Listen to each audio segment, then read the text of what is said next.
अस्सलामु अलैकुम वरहमतुल्लाहि वबरकातुहू। कुछ ऐसे भी खुश नसीब लोग होते हैं कि जिनका तज़किरा अर्श पर अल्लाह सुब्हानहू व तआला के पास होता है। जी हाँ, ये कौन खुश नसीब लोग हैं? आइए एक हदीस मुबारक से जानने की कोशिश करते हैं। सुनन इब्ने माजा में हदीस नंबर 3809 है।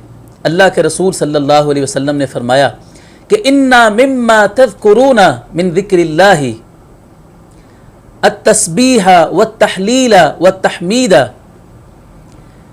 कि तुम अल्लाह ताला की अज़मत का जो ज़िक्र करते हो, सुबहान अल्लाह कहते हो, ला इलाहा इल्लल्लाह कहते हो, अल्हम्दुलिल्लाह कहते हो, तो ये जो कलिमात हैं अल्लाह ताला के ज़िक्र के, फरमाया यन आतिफ़ना हौलल अर्शी, ये कलिमात अल्लाह के अर्श का चक्कर लगाते हैं।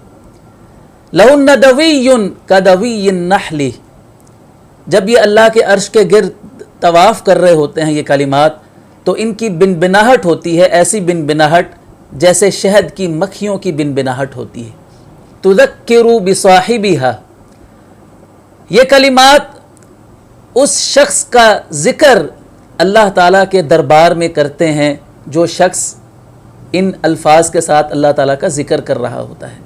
आखिर में आप अलैहिस्सलातु वस्सलाम ने फरमाया, अमा युहिब्बु अहदुकुम अन यकून लहू मन युज़क्किरु बिही, क्या तुम में से कोई शख्स ये नहीं चाहता कि उसका शुमार भी उन लोगों में हो कि जिसका ज़िक्र अल्लाह सुब्हानहू व तआला के यहाँ अर्श पर होता है।